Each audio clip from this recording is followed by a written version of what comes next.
Welcome to my channel. अस्सलामुअलैकुम। आइए जानते हैं वाहिदा नाम के मायने और इसकी तफसील। हमारा आज का बेबीज़ गर्ल्स नेम है वाहिदा। वाहिदा के इंग्लिश में स्पेल्स हैं WAHIDA वाहिदा। ये एक इस्लामिक नेम है और लड़कियों के लिए रखा जाता है ये नाम।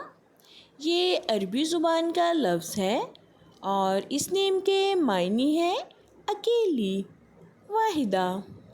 इस नेम की तफसील है Waheeda Fatima, Waheeda Zainab.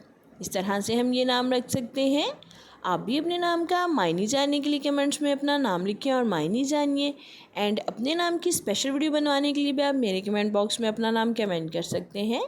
And please like the video, subscribe my channel. Okay dears, फिर मिलेंगे न्यू नेम न्यू वीडियो के साथ। अपना ख्याल रखिएगा, दुआओं में याद रखिएगा। अल्लाह हाफिज़।